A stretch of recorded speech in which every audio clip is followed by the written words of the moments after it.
Bom dia, crianças. Agora nós damos continuidade com o nosso conteúdinho de história, certo? Que é sobre o ciclo do ouro. Mas antes da gente falar um pouco do ciclo do ouro, da gente iniciar esse novo conteúdo, nós iremos lembrar um pouco do conteúdinho anterior, que foi quem? Alguém lembra? As invasões francesas e holandesas, né? Vocês lembram desse conteúdinho? Pois é, muito bem. Lembram que os holandeses, eles invadiram, né, as nossas terras, o nosso Brasil, por 2 vezes, né, consecutivas, né, assim, rapidamente. E que eles, em 1654, eles foram expulsos, né, de Pernambuco, em uma batalha, vocês lembram? A Batalha dos Guararapes. Isso na cidade pernambucana de Jaboatão dos Guararapes. Foi quando eles se renderam, né? Os holandeses, eles se renderam. Só que quando eles se renderam, né? Quer dizer, eles voltaram para a Holanda, decidiram voltar para a Holanda. O que foi que eles levaram consigo? Eles levaram consigo mudas de cana-de-açúcar.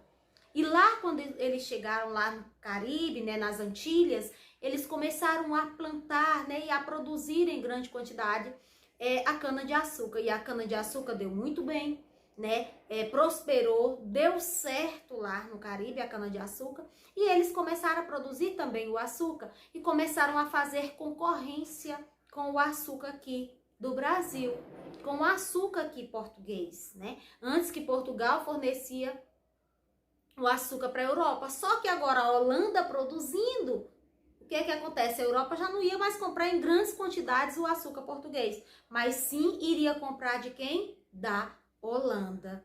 Então, diante dessa situação, vocês imaginam o que aconteceu com o nosso comércio aqui no Brasil, né? De Portugal, que nós éramos colônia de Portugal, as nossas terras estavam sendo ainda colonizadas. O que aconteceu? Aqui nós entramos em crise, né? Pela lógica, você observa, se a Holanda começou a produzir açúcar e começou a fazer concorrência com a gente, se nós antigamente que fornecíamos para a Europa e agora nós temos uma outra fornecedora, então obviamente nós iríamos entrar em crise, né? Em crise financeira, em crise, né? Por conta da concorrência comercial.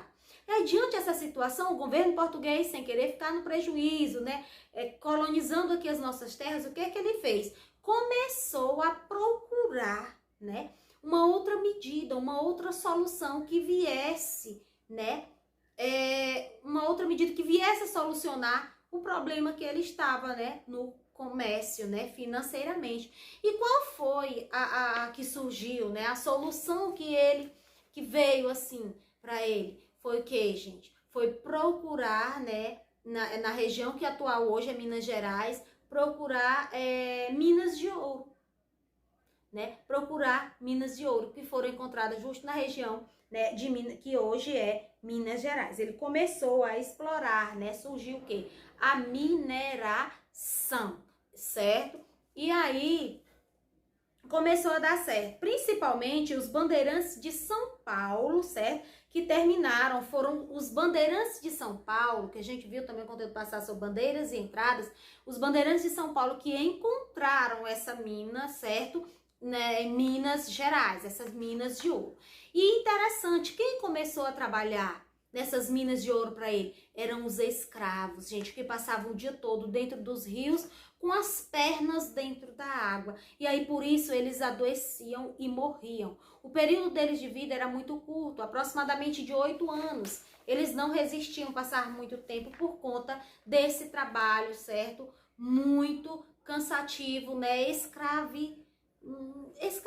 eram muito escravizados, certo? Muito escravizados mesmo, muito explorados, certo? Então, eles começaram a trabalhar nas minas, né, na mineração, procurando ouro, certo? Também como artesãos, em casa, fazendo tudo, todos os serviços domésticos, tá certo? E também eles eram conhecidos como negros negros de ganho, certo? Isso eram os vendedores ambulantes, certo? As pessoas que, os negros, né, os escravos que saíam vendendo, chamados, como nós sabemos, de vendedores ambulantes, eles eram conhecidos também como negros de ganho, né? Os negros do ganho, né?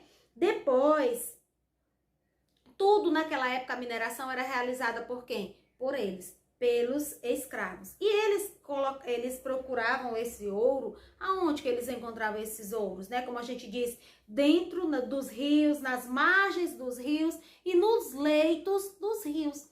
Só que depois, com o passar do tempo, de tanta exploração, né, esse ouro começou a ir se esgotando nesses lugares. E aí eles começaram a procurar aonde? Nas encostas dos morros, certo? Nas encostas dos morros eles começaram a procurar e nas galerias subterrâneas, certo? Eles começaram também a procurar nesse local, a partir do momento que começou a acabar o ouro, né, lá. Então, lá nesses locais, eles começaram a extrair nessa época. E também nessa época de mineração, muito interessante esse detalhe, certo? O escravo, ele agora podia comprar a sua alforria. Era uma carta chamada Carta de Alforria. O que é isso? É um documento, certo? Que surgiu nessa época da mineração, que o escravo, ele podia comprar a sua liberdade, certo? Comprava, né, e garantia a sua liberdade nessa época de mineração. Ok, meus amores? Então, agora vocês são convidados, né, a pegar o nosso livrinho também de história, certo? Esse conteúdinho, o ciclo do ouro, você vai encontrar lá no nosso livro na página 121 e 122, tá certo? Em seguida, você realize a atividadezinha bem fácil da página 123 a 125, tá certo? Caprichem.